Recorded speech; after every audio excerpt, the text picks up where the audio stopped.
In the summer of 2006, two groups of tourists took to the now closed hiking trail up Mount Robson in British Columbia. What resulted was one of the strangest cases of missing persons in the province's history. As the son of one of the hikers who went up that day, I've naturally wanted to find out what exactly happened. Long after the investigation closed, I continued to search for answers.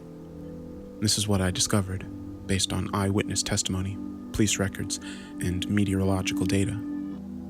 The day started off a little chilly for that time of year, but not chilly enough to be considered dangerous.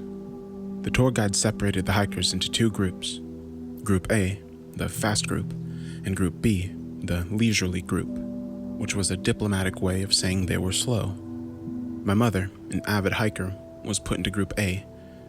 There was supposedly a running gag between the guides that whoever reached the summit last had to wear these embarrassing neon green socks on their next excursion, but to make things fair, would get to lead the faster group next time.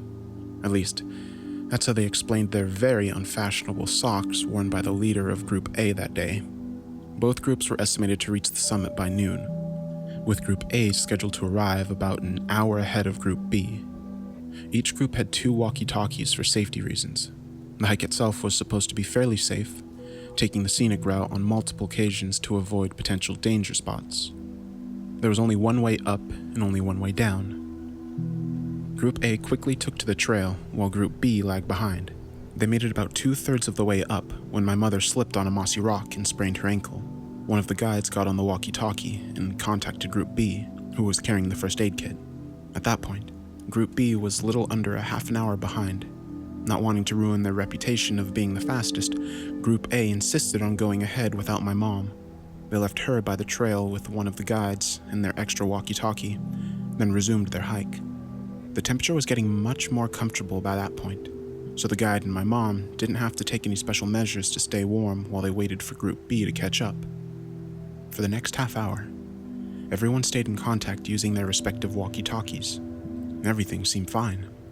Group B eventually caught up to my mom. As they were tending to her ankle, they called ahead to Group A to check on their progress. At that point in time, they had almost reached the summit.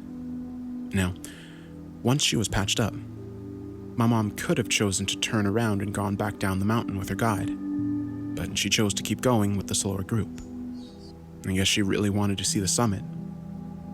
This is where things get weird.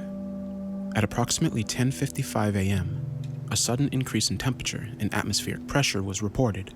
Based on meteorological data, there was a spike of approximately 15 degrees Celsius that dissipated by the time their devices conducted their next test.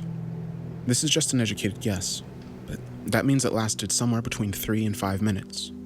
Now, to be fair, Environment Canada's meteorological services deemed this spike to be a glitch, but many people in the surrounding area did in fact report feeling a sudden but temporary wave of heat at around the same time. What followed was a low atmospheric rumble that sounded similar to thunder, in that it seemed to reverberate through the sky, but with a softer and less fluctuating tone. There were no storm clouds at the time. No planes were reported in the area. Despite this, Group B continued their trek up the mountain, with my mom in tow.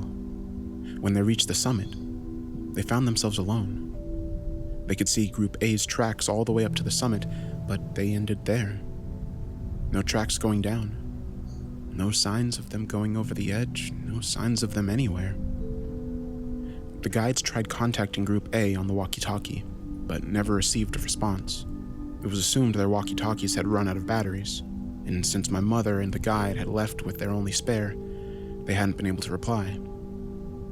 Investigators assumed they'd gotten lost in the woods and never made it to the summit at all, that the tracks found were all from Group B.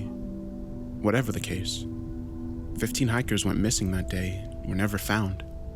I often ask my mom to tell me her side of the story, to clue me in on any details I might have missed or things that hadn't been reported, but she refuses to talk about it.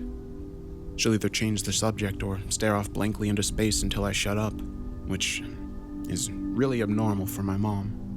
There's only one other thing that ever solicited that kind of response out of her. The feet. In 2007, feet, mostly left feet, started washing up on the shores of British Columbia.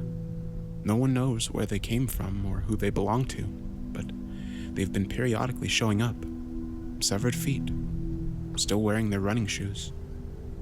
Go ahead and look it up if you want to. It's one of those really bizarre, unsolved mysteries you rarely hear about. When my mom hears about them, she goes quiet as the grave. You wouldn't think those feet would be related to this story in any way. Mount Robson is on the east side of British Columbia, far inland, bordering Alberta. You wouldn't think there'd be any connection. But you also wouldn't think that many people wear high-end hiking boots with bright neon green socks, like the ones that washed up on that shore last week.